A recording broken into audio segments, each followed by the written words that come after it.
Muy buenas de nuevo. Este comentario noveno trata sobre los sistemas técnicos y tecnológicos. Y la función que tiene este comentario es poner ejemplos de sistemas técnicos y tecnológicos y analizarlos utilizando la idea de sistema que he expuesto en el comentario anterior, en el comentario número 8. Y con la idea de mostrar con ejemplos que la idea de sistema de Gustavo Bueno es incompleta porque al no introducir la idea de sistematizador no se puede entender el procedimiento por el cual tiene lugar el arreglo sistemático, y que la idea expuesta por Bueno además es errónea porque las bases de los sistemas, en este caso de los sistemas técnicos y tecnológicos que vamos a considerar, pueden ser tanto atributivas como distributivas, y el arreglo sistemático global puede ser tanto atributivo como distributivo. Para entender este comentario noveno, pues es recomendable haber escuchado el comentario anterior, donde se expone la idea general de sistema,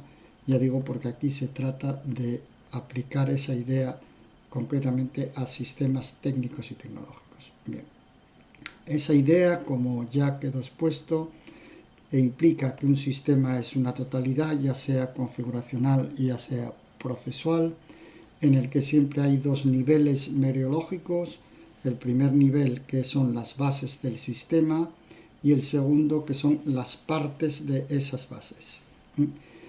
La idea de sistema supone que la relación entre las bases del sistema, entre las partes del primer nivel, las bases del sistema, siempre tiene lugar a través de las partes de esas bases, mediada por las partes de esas bases. Y la idea de sistema que expuse en el comentario anterior supone que en los sistemas técnicos y tecnológicos la coordinación entre las bases a través de esas partes suyas, la coordinación entre las bases tiene lugar a través de los fines o de los objetivos intencionales que el sujeto pone, es decir, de los fines o de los objetivos, de las metas que el sujeto intencionalmente se propone, intencionalmente persigue, etcétera, etcétera, y que actúan como coordinadores de las bases a través de sus partes y por tanto como sistematizadores del todo sistemático. Bien. Lo primero que voy a hacer es distinguir entre técnica y tecnología. Utilizaré la palabra técnica para referirme a procedimientos prácticos de actuación de sujetos que persiguen un determinado fin y que o bien son anteriores a las ciencias, o bien, aunque sean posteriores a la aparición de las ciencias, sin embargo son independientes de estas, no dependen de las ciencias, ¿no? Mientras que las tecnologías, utilizando la célebre caracterización que hizo Bigelow en 1829 en su libro Elementos de Tecnología, digo que la palabra tecnología, precisamente con ese sufijo que tiene logía, de logos, etc., hace referencia a que es una técnica que utiliza principios científicos, que aprovecha prácticamente los principios y los teoremas científicos. De alguna manera la tecnología es ciencia aplicada, ciencia puesta al servicio de objetivos prácticos. Entonces, la tecnología, por supuesto, solo puede existir con posterioridad a las ciencias, desde el punto de vista histórico, y luego, una vez que las ciencias están en curso, pues se da entreverada con las propias ciencias, porque las propias ciencias, para su constitución, pues necesitan de los artefactos tecnológicos.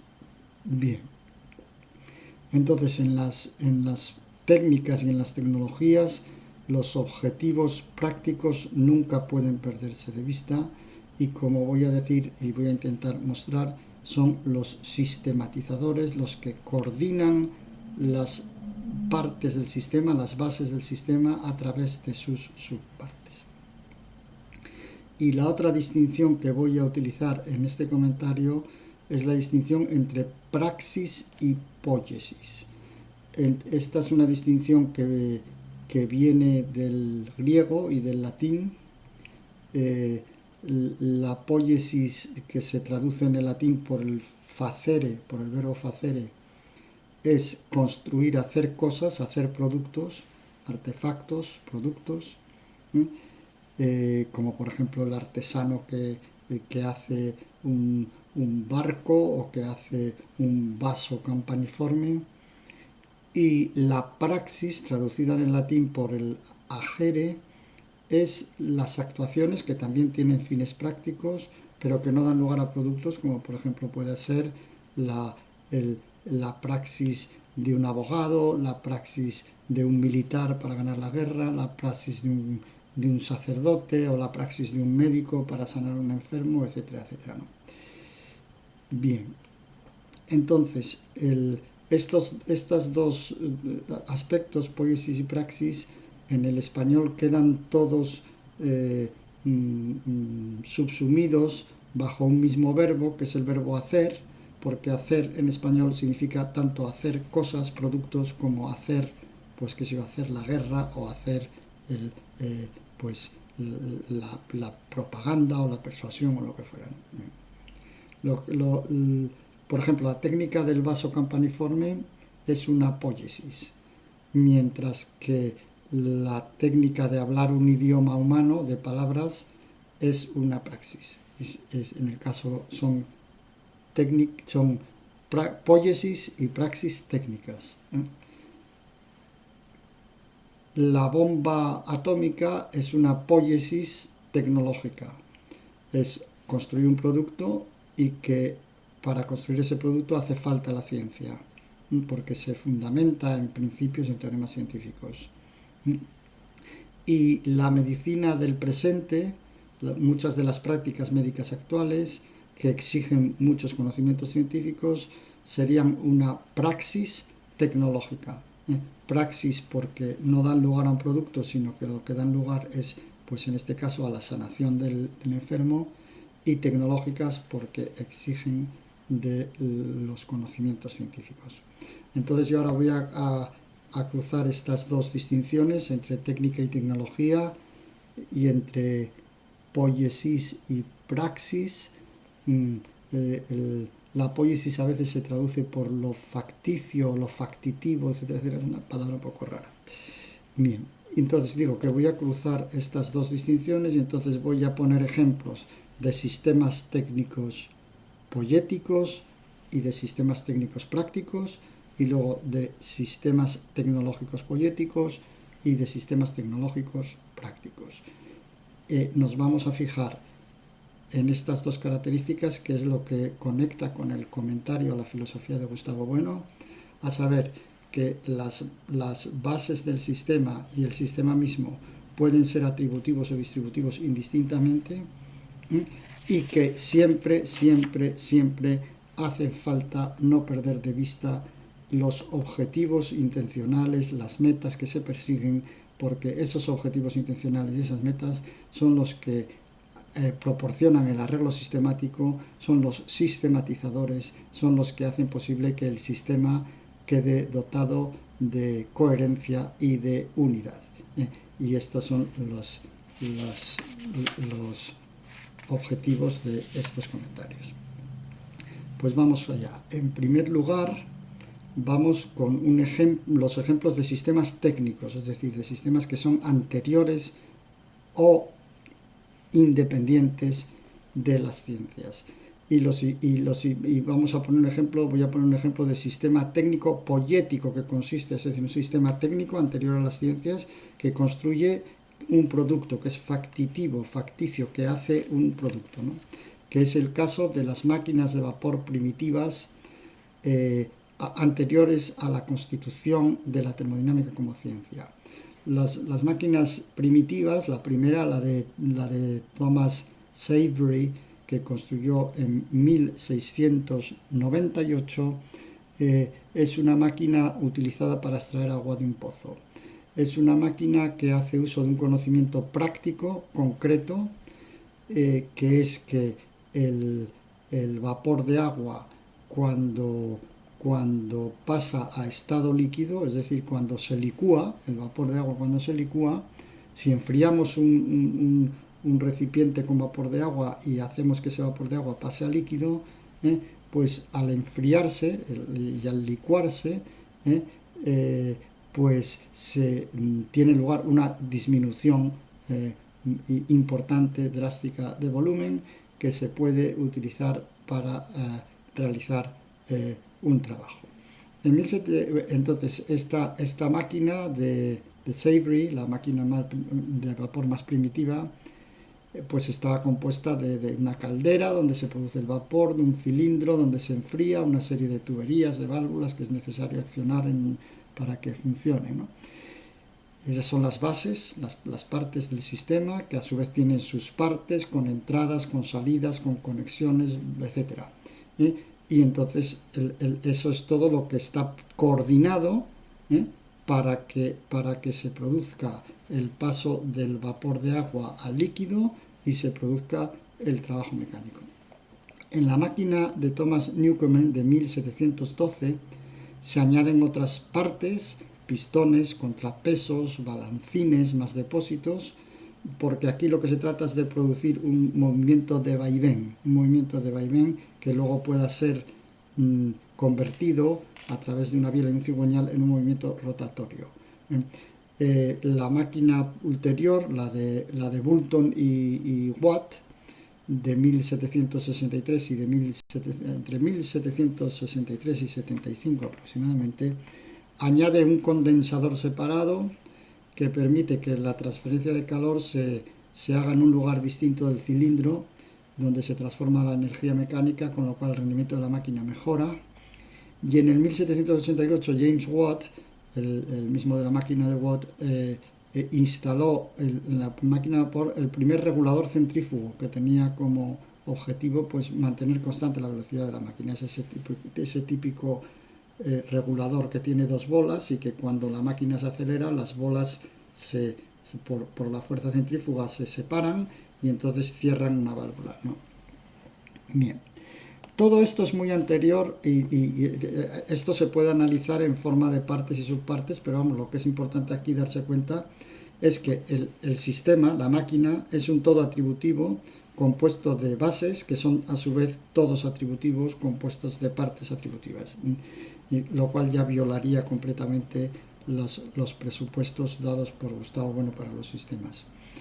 Y la otra cuestión que es importante resaltar aquí o subrayar es que todas estas máquinas, desde la primera de Savery de 1698 hasta el regulador famoso centrífugo de James Watt de 1788, son muy posteriores a la constitución de la termodinámica.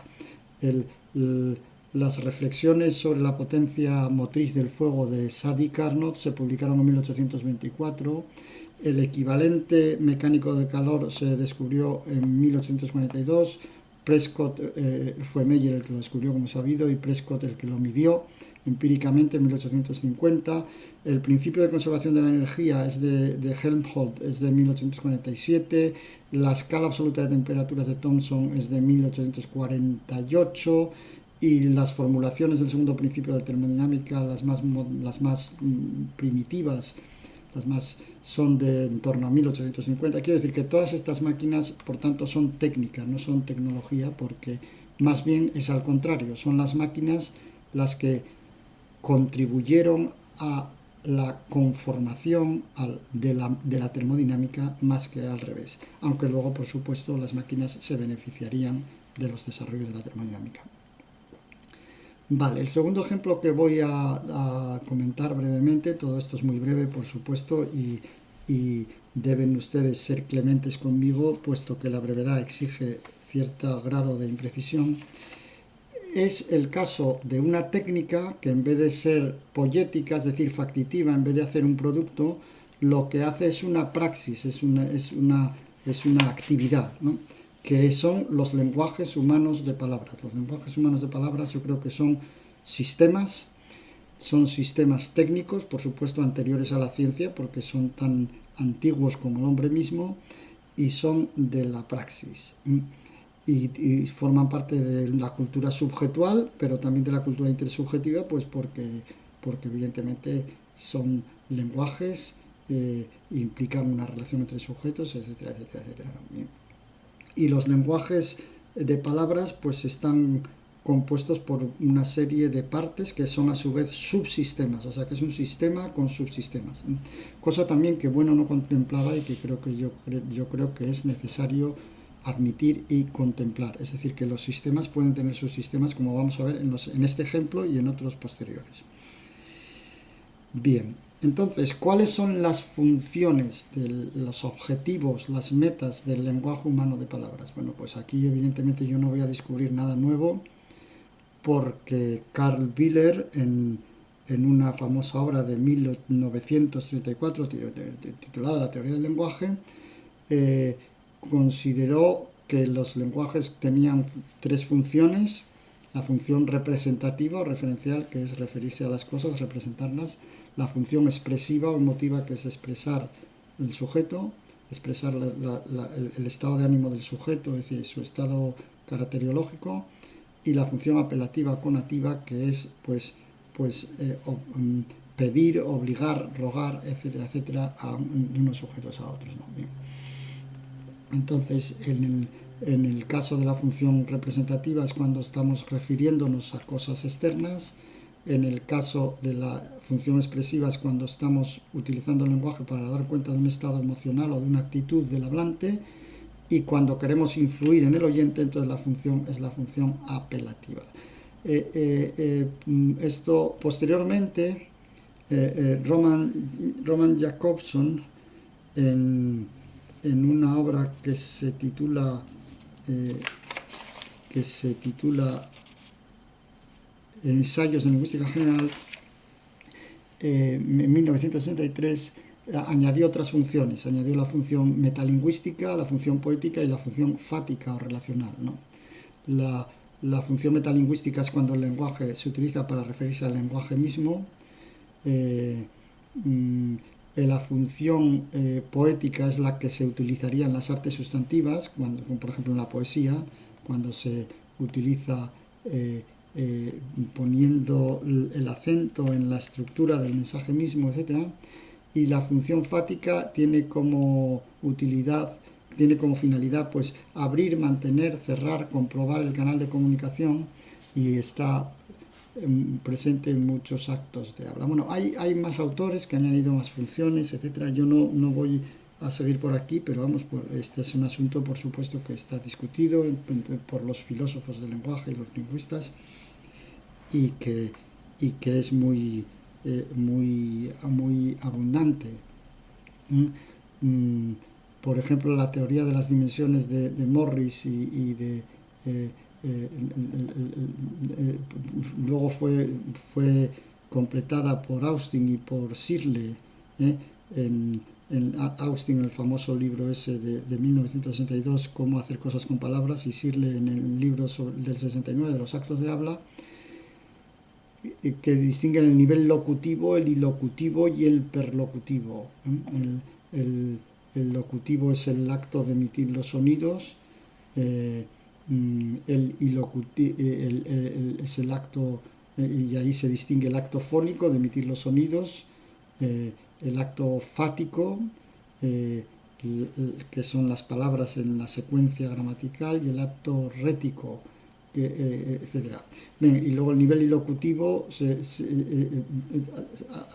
refiere fundamentalmente a la intención del emisor con su acto de habla, por ejemplo, si quiere saludar, despedirse, aprobar, criticar, pedir, disculparse; y el nivel perlocutivo a las consecuencias del acto de habla, por ejemplo, si sobre el receptor, ¿no? Pues si se quiere calmar, interesar, hacer desistir, enfurecer, etcétera, etcétera. Bueno. Bien, todo esto se puede complicar mucho, pero bueno, yo creo que no voy a seguir por aquí, pero es evidente que los lenguajes humanos de palabras tienen una multiplicidad de funciones y que tienen una serie de subsistemas, que son sus partes. Yo voy a distinguir el sistema fonético, el subsistema fonético, ¿no? El subsistema léxico-morfológico, el subsistema sintáctico y el subsistema pragmático. Por decir algo, por decir algo en este ejemplo. Todo esto, desde luego, se podría analizar con muchísimo más detenimiento y, por supuesto, sujeto a discusiones, puesto que aquí el que localicemos unos subsistemas o otros o les demos o establezcamos los cortes por un lado o por otro, pues todo esto está, por supuesto, sujeto a discusión y es discutido por los lingüistas y por los filósofos del lenguaje. Pero bueno, para los efectos de este comentario, el sistema de la lengua, de una lengua concreta, de un idioma nacional, pues es un todo también, es un todo atributivo, compuesto de partes atributivas y distributivas todas a la vez, y aquí no se puede distinguir, no se puede decir entonces que el sistema solo tenga un tipo de partes, y en todo caso está regulado por esos fines o esas funciones u otros parecidos que queramos distinguir, ¿no? Entonces, por un lado está el sistema fonético. El sistema fonético pues tiene como finalidad distinguir el material léxico en el lenguaje oral, y las bases son los fonemas y las partes determinantes de los fonemas son los rasgos de los fonemas, que tienen que ver con los modos y lugares de articulación y de la posición de las diferentes partes del aparato fonador, ¿no? Por ejemplo, y el fin, pues aquí es distinguir unas palabras de otras. Por ejemplo, la palabra pato frente a la palabra gato, ¿no? El sistema fonético la distingue por coordinación y conmutación de las partes. El fonema consonántico P es bilabial sordo oclusivo y el G, el fonema G, es velar sonoro oclusivo, y entonces se distinguen esas dos, por esas subpartes se distinguen, y gracias a las subpartes pues distinguimos pato de gato, ¿no? El subsistema léxico-morfológico tiene por finalidad establecer la referencia extralingüística de los morfemas y los lexemas. Está muy conectado, por supuesto, con la función semántica de Morris, y esos morfemas y esos lexemas pues se refieren a relaciones, a operaciones, a cosas, a relaciones entre cosas, a acciones de sujetos, etcétera, etcétera, que son extralingüísticos. Y las bases de este subsistema son los lexemas y los morfemas, y sus partes son los fonemas, y que por conmutación y coordinación pues dan lugar a los rasgos distintivos, ¿no? Bien, entonces el siguiente subsistema, que es el sintáctico, pues ya combina palabras, y pues unas que están referidas a cosas, otras a acciones, otras a relaciones, y construye los sintagmas, ¿no? Y es un sistema que se basa sobre el anterior, sobre el léxico morfológico y sobre la conmutación de los lexemas y los morfemas, y tiene por finalidad construir las frases, que las frases ya son unidades de sentido mayores que las de las palabras, ¿no? Como es sabido, ¿no? Y luego pues está el subsistema pragmático, que este es el más difícil de precisar, porque ya se sale del ámbito propiamente intralingüístico, y ya se mete en el ámbito pues de lo psicológico, lo sociológico, lo culturológico. Aquí es donde aparecen los conceptos el famoso concepto de Gris, de Paul Gris, de las implicaturas conversacionales, en el libro ese Studies in the Way of Words, y las bases de este subsistema pues también están coordinadas, y están coordinadas por las funciones fática, apelativa, expresiva, etcétera, etcétera, fundamentalmente. Más que la representativa, porque la representativa está más bien en los niveles, como digo, léxico y semántico. Bueno, este ejemplo del lenguaje es infinito, podría dar lugar a un libro a analizar esto, y de hecho es lo que hacen los lingüistas, y no les vamos aquí a enmendar la plana en absoluto, sencillamente es basarse en lo que ellos dicen. Pero aquí se ve el carácter sistemático que tiene el lenguaje, cómo los subsistemas están conectados entre sí, y cómo las subpartes de las bases son las que establecen las conexiones, y cómo todas esas conexiones tienen que estar coordinadas por un sistematizador o unos sistematizadores que son las funciones que cumple ese lenguaje o que persigue en cada caso, ¿no? Vale, pasamos a ejemplos de sistemas tecnológicos, o sea, de sistemas que incluyen ciencia, o sea, que son necesariamente, que utilizan la ciencia y que son posteriores a las ciencias y que llevan la ciencia, diríamos, involucrada, implicada, internamente constituida al propio sistema tecnológico correspondiente. Voy a estudiar dos ejemplos, uno de la poiesis y otro de la praxis. El de la poiesis es un avión moderno, que es un producto evidentemente de la poiesis, y el de la praxis es la medicina contemporánea, que es una praxis que no da lugar a un producto, pero que da lugar a unos efectos que es la sanación del individuo o la paliación de su estado de salud deteriorado.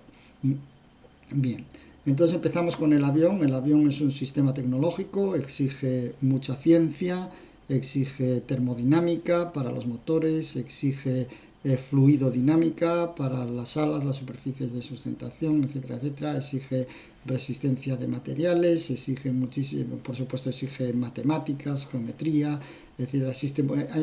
No se podrían hacer los aviones modernos, desde luego, sin ciencia, eso es evidente. Y es un producto, evidentemente, el avión, ¿no? Y en el avión voy a distinguir, al menos, se podrían distinguir más, pero vamos, para los efectos de este ejemplo, porque tampoco vamos a complicar la cosa infinitamente, pues yo voy a distinguir 5 subsistemas básicos, que serían las bases el avión es un todo atributivo también, y aquí nuevamente volvemos al mismo problema. El arreglo sistemático es atributivo, no distributivo, como dice Bueno.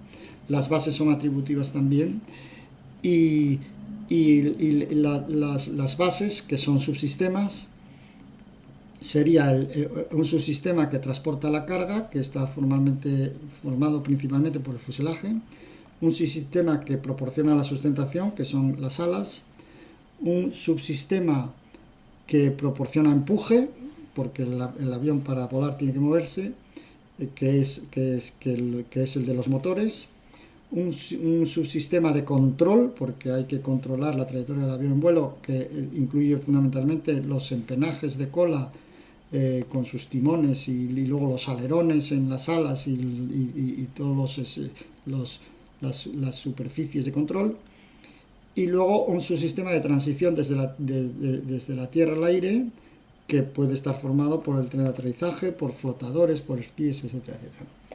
Y cada uno de estos subsistemas pues es a la vez un sistema con sus bases, pues qué sé yo, por ejemplo, el fuselaje pues está formado por sus partes, sus costillas, sus largueros, etcétera, etcétera.